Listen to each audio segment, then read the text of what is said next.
വേദിയിലിരിക്കുന്ന ബഹുമാന്യയായ ശോഭ madam, അതുപോലെ ഇന്നത്തെ താരം നമ്മുടെയൊക്കെ പ്രിയപ്പെട്ട റാണി ടീച്ചർ, മറ്റ് പ്രധാന വ്യക്തിത്വങ്ങൾ,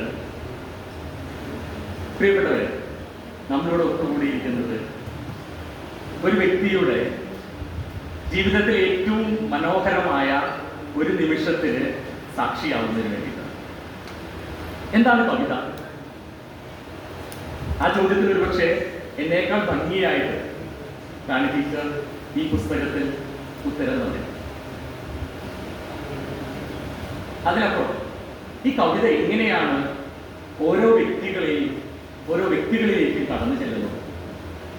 ചിലർക്ക് കവിത ഒരു സാന്ത്വനമാണ്, മറ്റു ചിലർക്ക് കവിത ഒരു കൂട്ടുകാരിയാണ്, വേറെ ചിലർക്ക് അവരുടെ കൈ പിടിച്ച് നടക്കുന്ന ഒരു പ്രിയപ്പെട്ടവനാണ്, പ്രണയമാണ്, സ്നേഹമാണ്, നാട്ടുവഴിയിലെ സുഗന്ധമാണ്.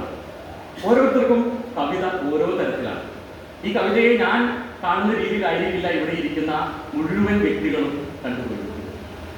അതുകൊണ്ട് തന്നെ കവിതയുടെ ഭൂപടം, അതിലേക്ക് ഇറങ്ങിച്ചെല്ലുന്ന ഓരോ വ്യക്തിയുടെയും പ്രത്യേകതകളിലൂടെ മാത്രമേ നമുക്ക് രചിക്കാൻ കഴിയൂ. ഇവിടെ ഈ പേര്, ഈ പുസ്തകം, അതിലെ കുറച്ച് കവിതകൾ എന്നെ തേടിയെത്തിയപ്പോൾ ഞാൻ ആദ്യം ശ്രദ്ധിച്ചൊരു കാര്യം, അത് ഇതിൻ്റെ പേരാണ്. നിങ്ങൾ ശ്രദ്ധിച്ചു കാണും, വൈതരണി തൊട്ട് കടന്നുപോയ ആ പ്രകാശം. വൈതരണി തൊട്ട് കടന്നുപോയ ആ പ്രകാശം. ഇവിടെ വൈതരണിയുണ്ട്, വേണമെങ്കിൽ വൈതരണി കടന്നുപോയ പ്രകാശം എന്ന് പറയാമായിരുന്നു, അല്ലെങ്കിൽ വൈതരണിയെ തൊട്ട പ്രകാശം എന്ന് പറയാമായിരുന്നു. വൈതരണി, ഞാൻ ആ പദം വീണ്ടും എടുത്തു പറയാം, ഇവിടെ വൈതരണിയിലൂടെ കടന്നുപോയ ആ ഒരു പ്രകാശത്തെക്കുറിച്ച്, ജീവിതത്തെക്കുറിച്ച്, തന്നെക്കുറിച്ച്, താൻ കടന്നുപോയ വഴികളെക്കുറിച്ച്, തൻ്റെ സ്വപ്നങ്ങളെക്കുറിച്ച്, തൻ്റെ പിൻ കാഴ്ചകളെക്കുറിച്ച് ഒക്കെയാണ് ഈ വൈതരണിയിലൂടെ ടീച്ചർ നമ്മൾ മുന്നിലേക്ക് എത്തുന്നത്. പൊതുവെ കവിതയിൽ മാത്രമല്ല, എല്ലാത്തിലും സാഹിത്യത്തെക്കുറിച്ച് പറയുമ്പോൾ പലതരത്തിലുള്ള സാഹിത്യം നമ്മളിലേക്ക് എത്തുന്നത്. ഒരു ഗ്രീക്ക് സങ്കല്പമുണ്ട്, കഥാർസിസ് എന്ന് പറയും, വിരേചന സിദ്ധാന്തം എന്ന് പറയും. നമ്മുടെ വേദനകളെ പൂർണ്ണമായും പുറത്തേക്ക് എടുക്കുന്ന ഒരു സങ്കല്പം. ഒരുപക്ഷെ ഇത് ചങ്ങമ്പുഴ പാടാം. അതുകൊണ്ട് തന്നെ ചങ്ങമ്പുഴയുടെ പ്രസിദ്ധമായിട്ടുള്ള കുറേ വരികളുണ്ട്. വേദന ലഹരി പിടിക്കും, വേദന ഞാനതിൽ മുഴുകട്ടെ മമ്മ ജീവനിൽ നിന്നൊരു മുരളീ മൃദുരവ മുഴുകട്ടെ. ആ വേദനയിൽ നിന്ന്, താൻ കണ്ട കാഴ്ചകളിൽ നിന്ന്, താൻ നടന്ന വഴികളിൽ നിന്ന്, തൻ്റെ കൂടെ നിന്ന വ്യക്തികളിൽ നിന്ന് ഒക്കെ ഊർജം ഉൾക്കൊണ്ടുകൊണ്ട് അതിനെ തൻ്റെ വാക്കാക്കി മാറ്റി, ആ വാക്കിനെ തൻ്റെ കവിതകളാക്കി മാറ്റി. ആ കവിതകളാണ് ഇന്ന് നമ്മളുടെ മുന്നിൽ നിൽക്കുന്നത്. അവർ തന്നെ പറയുന്നു, അതായത് ഞാൻ ആദ്യമേ പറഞ്ഞു, കവിതയെക്കുറിച്ച് ടീച്ചർ പറയുന്ന വരിയുണ്ട്, പെരുമഴയുടെ പൊട്ടിക്കലാശത്തിൽ നിന്ന് ഊറി വരുന്ന വരികൾ. അവരുടെ ആമുഖത്തിലുള്ള വരികളാണ്. പെരുമഴയുടെ പൊട്ടിക്കലാശത്തിൽ നിന്ന് ഊറി വരുന്ന വരികൾ, പെയ്തൊഴിയാത്ത മഴ പോലെയുള്ളത്. നോക്കൂ, ഒരു കവിത എവിടെയാണ് എത്തി നിൽക്കുന്നത്? പെയ്തൊഴിയാത്ത മഴ പോലെയുള്ള വരികൾ. ഈ കവിത യഥാർത്ഥത്തിൽ ഒരാളുടെ ജീവിതം, അല്ലെങ്കിൽ ഒരാൾ കടന്നുപോയ വൈതരണികളുടെ ആ വൈതരണിയെ കടക്കാൻ എങ്ങനെയാണ് അവരത് ശ്രമിച്ചത് എന്നുള്ളത് ഞാൻ മനസ്സിലാക്കിയിടത്തോളം ആ വൈതരണി കടക്കാൻ അവർ നടത്തിയ പ്രയത്നങ്ങളുടെ പൂർണ്ണത കൂടിയാണ്. അതിനാകെ ആദ്യത്തെ കവിത ഞാൻ തുറന്നു നോക്കിയപ്പോൾ ഞാൻ ആദ്യം കണ്ട വരിക, അത് ടീച്ചർ പറഞ്ഞതുപോലെ, എഴുതി തീർക്കാൻ വയ്യനിക്കുന്ന ഈ വാക്കുകൾ, അകതാരിൽ മുറിവുകൾ ഊറിയിടുമ്പോൾ എന്ന് പറഞ്ഞിട്ടാണ് വരികൾ തുടങ്ങുന്നത് തന്നെ. എഴുതി തീർക്കാൻ വയ്യനിക്കുന്ന ഈ വാക്കുകൾ. എന്തുകൊണ്ടാണ് എഴുതാൻ പറ്റാത്തത്? ഒരു കവിയെ സംബന്ധിച്ചിടത്തോളം, ഒരു എഴുത്തുകാരനെ സംബന്ധിച്ചിടത്തോളം എഴുതുക എന്ന് പറയുന്നത് ആത്യന്തികമായി അവൻ ലഭിക്കുന്ന ഏറ്റവും വലിയ സന്തോഷമാണ്. ആ സന്തോഷം എനിക്ക് കഴിയാൻ പറ്റുന്നില്ല എന്ന് പറയുന്നത് വരികളുണ്ട്. അവരോരോട് പറയുന്നത്, ഇനി ഈ മനസ്സിൽ കവിതയില്ല എന്ന് പറഞ്ഞിട്ട് തുടങ്ങുന്ന വരികൾ. കവിതയില്ലാഞ്ഞിട്ടല്ല, അതിലപ്പുറത്തേക്ക് തന്റെ ജീവിതത്തെ അവർ നോക്കിക്കാണുന്നതുകൊണ്ടാണ്. ഇവിടെയും ഈ വരികൾ ബാക്കി ഞാൻ പൂർണ്ണമാക്കുന്നില്ല, കാരണം അത് നിങ്ങൾ വായിക്കാനുള്ളതാണ്. അതുകൊണ്ട് ഞാൻ ആ വരികളിലേക്ക് മുഴുവൻ പോകുന്നില്ല. പക്ഷേ ആദ്യ വരി തന്നെ, ആ പുസ്തകം തുറക്കുമ്പോൾ നിങ്ങൾക്ക് കാണാൻ കഴിയുന്ന ആദ്യ വരി അതിതാണ്, എഴുതി തീർക്കാൻ വയ്യനിക്ക് ഈ വാക്ക്.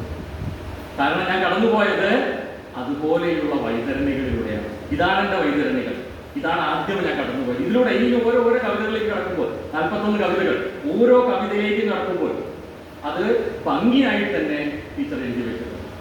മണലിൽ പതിഞ്ഞ മുദ്രകളാണ് വാക്കുകൾ എന്ന് മറ്റൊരിടത്ത് എഴുതി വെച്ചിരിക്കുന്ന മണലിൽ പതിഞ്ഞ മുദ്രകളാണ് എൻ്റെ വാക്കുകൾ എന്ന്. അതുപോലെ തന്നെ അവരുടെ കവിത അവർ തന്നെ പറയുന്നു, മഴയുടെ തേങ്ങലായി സർഗപ്രവാഹമായി മാറും. ആ വരികൾ, തൻ്റെ വരികൾ എന്ന് പറയുന്നത് കേവലം വൈതരണിയെ കുറിച്ച് ഉണ്ണികൃഷ്ണ മാഷ കൃത്യമായി പറഞ്ഞു, ഇപ്പൊ മാഡം കൃത്യമായി പറഞ്ഞു. ആ വൈതരണി കടന്നു പോകുന്ന വരികൾ, കവിത മഴയുടെ തേങ്ങലായി മാറും. അതിനോടൊപ്പം തന്നെ അതൊരു സർഗപ്രവാഹമായി മാറും എന്നോട് പറയും. ഞാൻ ഈ എഴുതി വെച്ച് പറയുന്നത് വേറൊന്നും കൊണ്ടല്ല, ഞാൻ ചില വാക്കുകൾ വിട്ടുപോകുന്നത് കരുതിയില്ല. സാധാരണ ഇത് ഇത്ര ശീലം കുറവായിട്ട് തുറന്നത് വായിക്കുക. അതുപോലെ തന്നെ വാക്കുകളെ കുറിച്ച് രണ്ടാമത്തെ, മൂന്നാമത്തെ, എനിക്ക് തോന്നുന്നത് 4ാമത്തെ കവിത തോന്നുന്നു, വാക്ക് എന്ന് പറഞ്ഞു. വാക്കുകളെ കുറിച്ച് നിമിഷങ്ങൾക്കപ്പുറം ചിറക് വിടർത്തുന്ന നിറമുള്ള കുപ്പായമായ, നിമിഷങ്ങൾക്കപ്പുറം ചിറക് വിടർത്തുന്ന നിറമുള്ള കുപ്പായമായ വാക്കുകൾ. ഞാൻ നിങ്ങളൊക്കെ വാക്ക് ഉപയോഗിക്കുന്നത് അതിനെ പല രീതിയിൽ ആവശ്യ സ്ഥലത്തും അനാവശ്യ സ്ഥലത്തും ചിലപ്പോഴൊക്കെ സ്നേഹമായും പ്രണയമായും വേദനയായും ഒക്കെ നമ്മൾ ഉപയോഗിക്കുന്നുണ്ട്. അവിടെയൊക്കെ വ്യത്യസ്തമാകുന്ന എങ്ങനെയാണിത്? നിമിഷങ്ങൾക്കപ്പുറം ചിറക് വിടർത്തുന്ന നിറമുള്ള കുപ്പായം. അതിന് പല നിറങ്ങളുണ്ട്.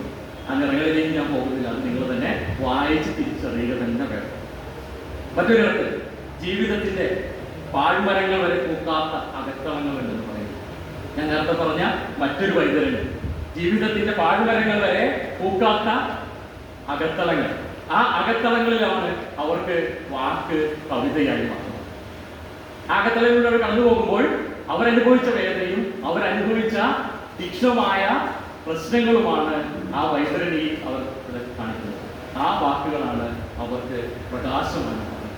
ആ വാക്കുകളാണ് അവർക്ക് മറ്റൊരിടത്ത് ചിതൽക്കുറ്റികളായി മാറുന്നത്. ചിതൽക്കുറ്റികളെ കുറിച്ച് പറയുമ്പോൾ നമുക്കറിയാം, നമ്മുടെ മനസ്സിൽ പെട്ടെന്ന് വാൽമീകിയെ കുറിച്ച് വരും.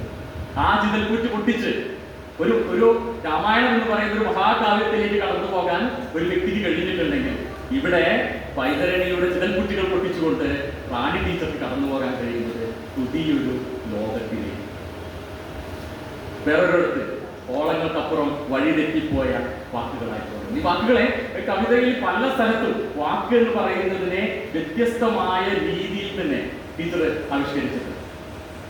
മറ്റൊരിടത്ത് ഞാനൊരു കവിത വായിച്ചു, അതിനകത്ത് ആ കവിത നിറങ്ങളുടെ പാത്രം തന്നെ കവിഞ്ഞു. ആ കവിത പുസ്തകം എൻ്റെ കയ്യിലില്ല, ഞാനത് വായിച്ചോളം മാത്രമേ ഉള്ളൂ. നിങ്ങളുടെ കയ്യിലെ ബുക്ക് കിട്ടുമ്പോൾ നിങ്ങൾ തീർച്ചയായിട്ടും വായിക്കേണ്ട ഒരു കവിത. നിറങ്ങളുടെ പാത്രം തന്നെ കവിഞ്ഞു. ജീവിതത്തിന്റെ പല നിറങ്ങളുണ്ട്. ഞാൻ നിങ്ങളുമൊക്കെ ഓരോ നിമിഷവും ഓരോ പുതിയ പുതിയ പുതിയ നിറങ്ങളിലേക്ക് കടന്നു പോകുന്നവരാണ്, അല്ലെ, അനുഭവങ്ങളിലേക്ക് കടന്നു പോകുന്നവരാണ്. ആ ജീവിതത്തിന്റെ നിറം കര കവിഞ്ഞൊഴുകിയ ഒരു 4 വരി കവിത, അത്രയുള്ള 4 വരി കവിത, അത് നിങ്ങളത് വായിക്കുക തന്നെ വേണമെന്നെങ്കിൽ നിങ്ങളോട് അപേക്ഷിക്കാം. അതുപോലെ തന്നെ മറ്റൊരിടത്ത് ജീവിതത്തെക്കുറിച്ച് കാൽച്ചുവട്ടിൽ വീണയില്ല, പുഴയായി കവിത മാറുന്നത്, വ്യത്യസ്തമായിട്ടുള്ള കുറേയേറെ ബിംബങ്ങൾ അതിനകത്ത് കടന്നു പോകുന്നു. ജീവിതം ഇരുട്ടിന്റെ പുസ്തകമാണ്. ആ പുസ്തകത്തിലെ ഒരു അധ്യായമാണ്. ജീവിതം ഇരുട്ടിന്റെ പുസ്തകവും ആ പുസ്തകത്തിലൊരു അധ്യായവുമായി മാറുന്ന കാര്യം. വരികൾക്കുമേൽ വാക്കുകളുടെ മഹാപ്രവാഹം. ഇതൊന്നും എന്റെ വാക്കുകളല്ല കേട്ടോ, ഞാൻ ഈ വാക്കുകൾ കൂട്ടിയ മാത്രം ചെയ്ത്, അതിനുവേണ്ടി ഞാൻ ഈ പുസ്തകം എടുത്തു വെച്ചത്. വാക്കുകൾക്ക് മുകളിൽ വരികൾക്ക് മുകളിൽ വാക്കുകളുടെ മഹാപ്രവാഹം. മറ്റൊരു കവിതയിലുള്ളതാണ്. നിങ്ങളിതിലേക്ക് എത്തു തന്നെ വേണം. ഒരിടത്ത് ടീച്ചർ പറയുന്നു, എനിക്ക് ഉറങ്ങാൻ വയ്യ, ഉണരാൻ വയ്യ, ഇരിക്കാൻ വയ്യ, ഒഴിക്കാൻ വയ്യ, കുളിരോർമ്മകൾ വയ്യ. ഇങ്ങനെ ഇവിടെയെല്ലാം ഇങ്ങനെയുള്ള അവരുടെ മാനസികമായ ആ സംഘർഷങ്ങളിലേക്ക് ഒരു കവിയുടെ മനസ്സിലേക്ക് കവിത മഴയാകുന്നു, പ്രവാഹമാകുന്നു. ഈ കവിത ഇല്ലാതെ എങ്ങനെ ജീവിക്കാൻ പറ്റും? ഇങ്ങനെയുള്ള ഈ കവിത ഇല്ലാതെ എങ്ങനെയാണ് നമുക്ക് ജീവിക്കാൻ പറ്റും? മറ്റൊരിടത്ത് അവർ പറയുന്നു, ടീച്ചർ പറഞ്ഞ പേരുകൾ, പിന്നിലേക്ക് നടക്കാൻ കഴിഞ്ഞിരുന്നെങ്കിൽ, അത് ഞാൻ വിശദമാക്കുന്നില്ല, പിന്നിലേക്ക് നടക്കാൻ കഴിഞ്ഞിരുന്നെങ്കിൽ എന്നൊരു മോഹത്തെ കുറിച്ച്. പല വഴി പെരുവഴിയുണ്ട്, അതിൽ സ്ഥാനവിടയോ ഉണ്ടെന്ന് ഈ കവി പറയുന്നു. അതിനകത്ത് പറയുന്നത് വരിക, പല വഴി പെരുവഴിയുണ്ട്, അതിലവിടുത്തെ എവിടെയോ ഉണ്ട്. അത് തന്നെ ജീവിതമാകാത്ത പക്ഷെ തന്നെ ഓർമ്മക്കുറിപ്പുകളാണ്. അറിയില്ല, എന്തായാലും കവിയുടെ പ്രിയപ്പെട്ട വാക്കുകളായിട്ട് അതിവിടെ അടയാളപ്പെടുത്തിയിരുന്നു. പല ഭാഗത്തായി ജീവിതത്തിന്റെ താളങ്ങൾ അവർ അടയാളപ്പെടുത്തി വെച്ചു, താള പകർച്ചകൾ അവർ അടയാളപ്പെടുത്തി വെച്ചു. അനുഭവങ്ങളുടെ പങ്കായമാണ് ജീവിതം എന്ന് അവർ പറഞ്ഞു വെക്കുന്നത്. അതിലെ പുസ്തകത്തിലെ ഒരു അധ്യായമാണ് താനെന്നും അവർ പറഞ്ഞു വെക്കുന്നത്. അനുഭവങ്ങളുടെ പങ്കായമാകുന്ന ജീവിതത്തിലെ പുസ്തകത്തിലെ ഒരു അധ്യായമാണ് താൻ. കവി എന്താണെന്ന് കവി അടയാളപ്പെടുത്തുകയാണ്. ഓരോ വ്യക്തികളും കവി അടയാളപ്പെടുത്തുന്നത് തന്നെ അടയാളപ്പെടുത്തുന്നത് വ്യത്യസ്തമായിട്ടാണ്. താൻ ആരാണ് എന്ന് ആ കവി ഈ കവിതയിൽ അടയാളപ്പെടുത്തും. ഞാൻ ഈ കവി എന്ന് പറയുന്നതൊന്നും വിചാരിക്കണ്ട. കാരണം ഈ പുസ്തകം യഥാർത്ഥത്തിൽ ഒരു ജെൻഡർ വ്യത്യാസമൊന്നും പ്രകടമാക്കുന്നില്ല, വളരെ അപൂർവം ചില കവിതകൾ ഒഴിച്ചാൽ. അതുകൊണ്ട് തന്നെ ആയിരിക്കും ഒരുപക്ഷെ ഉണ്ണികൃഷ്ണൻ സാറും അവരെ കവി എന്ന് തന്നെയാണ് പറഞ്ഞിരിക്കുന്നത്, കവയത്രി എന്നല്ല പറഞ്ഞിരിക്കുന്നത്. അദ്ദേഹത്തിന്റെ വരികളിലും അവർ കവി തന്നെയാണ്, കവയത്രി അല്ല. അതുകൊണ്ട് തന്നെയാണ് ഞാൻ ഈ കവി എന്നുള്ള പദം തന്നെ കൂടുതൽ ഉപയോഗിക്കുന്നത്. കാരണം അതിലെ വരികൾ മുഴുവൻ ഏകദേശം എല്ലാവർക്കും, കാരണം ഒരു പുരുഷൻ കവിതയെ കാണുന്നതും ഒരു സ്ത്രീ കവിതയെ കാണുന്നതും ഒരു വ്യക്തി കവിതയെ കാണുന്നതും വ്യത്യസ്തമാണെന്ന് വിശ്വസിക്കുന്നവരാണ്. അപ്പൊ അതുകൊണ്ട് തന്നെ ഇവിടെ അങ്ങനെ ഒരു മാറ്റങ്ങളില്ലാത്ത കവിതയാണ് പ്രധാനമായിട്ടും നടക്കുന്നത്. മറ്റൊരു വരി എനിക്ക് ഇഷ്ടപ്പെട്ട, ഇനിയില്ല ഈ മരത്തിന്റെ പാട്ടുകൾ, ഇനി ഈ പുരളിയിൽ പുതുമഴയില്ല, ഇനിയില്ല പൂവില്ല. കടന്നുപോയ വൈതരണിയെ കുറിച്ചാണ് പറയുന്നത്. ആ വൈതരണി പ്രകാശം എങ്ങനെയാണ് മുന്നിലേക്ക് പോകുന്നത് എന്നെനിക്ക് ഒരു ചെറിയ ഉദാഹരണമാണ്. ഇനിയില്ല ഈ മരത്തിൽ പാട്ടുകൾ, ഇനി ഈ പുരളിയിൽ പുതുമഴയില്ല, ഇനിയില്ല പൂവില്ല. പക്ഷേ ഇതിനെയൊക്കെ അവര് അതിജീവിക്കുന്നു. അവരുടേതായിട്ടുള്ള എഴുത്തിന്റെ അശ്വമേധം കൊണ്ട് ഇതിനെയെല്ലാം അവഗണനയുടെ ചോറ്റുപാത്രത്തിന്റെ അവസാനത്തെ അത്താഴവും കഴിച്ച വ്യക്തി എന്നാണ് അവർ തന്നെ കുറിച്ച് പറയുന്നത്. ആ അവസാനത്തെ അത്താഴവും കഴിച്ച് അതിനുശേഷവും കവിതയുടെ അശ്വമേധം നടത്തി അവർ ഇതിനെയെല്ലാം, ഈ വൈതരണിയെല്ലാം കടന്നു. അവരുടെ പ്രകാശം ഈ വൈതരണിയെല്ലാം കടന്നു. അതുകൊണ്ട് തന്നെ ഓർക്കാതിരിക്കാനാവില്ല, കേൾക്കാതിരിക്കാനാവില്ല, നോക്കാതിരിക്കാനാവില്ല, അറിയാതിരിക്കാനാവില്ല, കാണാതിരിക്കാനാവില്ല, എഴുതാതിരിക്കാനാവില്ല. അവർ എഴുതി വെച്ചത് ഈ കവിതയിലെ വരികളാണ്. ഇതൊന്നും ചെയ്യാതിരിക്കാനാവില്ല. എന്നാൽ പോലും കവിത എഴുതാൻ ഞാൻ ബുദ്ധിമുട്ടുന്നു ആദ്യം പറഞ്ഞ് അതേ കവിതയിലൂടെ നമ്മളിൽ ഓരോരുത്തരുടെയും ഉള്ളിലേക്ക് കാണിപ്പിച്ചതാണ്. അതുകൊണ്ട് തന്നെ അവസാനത്തെ തൊട്ടുമുമ്പത്തെ കവിതയിൽ പറയുന്നു, വൈതരണി കടന്ന് എൻ്റെ ഹൃദയത്തിലേക്ക് ഞാൻ കൂട്ടുപോകുന്നത്. ഇവിടെ ഓരോ അനുവാചകന്റെയും ഹൃദയത്തിലേക്കാണ് അവർ കൂട്ടുകൂട്ടിയിരിക്കുന്നത്. ചില 3-4 എനിക്ക് ഇഷ്ടപ്പെട്ട വരികളിലൂടെ ഞാൻ പറഞ്ഞു നിർത്തുകയാണ്. ചില വാക്കുകൾ, അന്തരംഗത്തിന്റെ നാര്യണം, ടീച്ചർ പറഞ്ഞതാണ്, അന്തരംഗത്തിന്റെ നാര്യണം. അത് മറ്റൊരിടത്ത്, മയിൽപ്പീലി തുമ്പ് മൗന പ്രവാഹമാണ്, മയിൽപ്പീലി തുമ്പ് മൗന പ്രവാഹമാണ്. ഓർമ്മകളുടെ മണമുള്ള വാക്ക്, മറ്റൊരു കവിതയിലുള്ള ഓർമ്മകൾ മണമുള്ള വാക്ക്. താഴ്വാരത്തിന്റെ അഗ്നിപാത്രം, കാട്ടുപൂവുമായി മഴയിൽ മനസ്സിന്റെ നിഴൽപ്പൂ. എന്നെ ഒരുപാട് അടുപ്പിച്ച കുറേയേറെ വാക്കുകളാണ് ഈ കവിതയിൽ. എനിക്ക് നിങ്ങളോട് ഒന്നേ പറയാനുണ്ട്, ഈ കവിതയിൽ മഴയുണ്ട്, വെയിലുണ്ട്, വരയുണ്ട്, വരിയുണ്ട്. കടന്നുപോയ ഒരു വ്യക്തിയുടെ വഴികളുണ്ട്, അവരുടെ നോവുണ്ട്. ആ നോവ് പകർത്ത് അവർ നിന്ന സ്നേഹമുണ്ട്, പകലുണ്ട്, രാത്രിയുണ്ട്. കൂടെ കവിയായി അവർ കൂടെയുണ്ട്. അവരുടെ വരികളോടെ ഞാൻ നിർത്തുകയാണ്. അത് ഇത്രമാത്രമാണ്. വരികൾ എത്ര മനോഹരം, എത്ര സുന്ദരം, വരകൾ എത്ര മനോഹരം, മധുരമീ വാക്കുകൾ, മഴവില്ലായി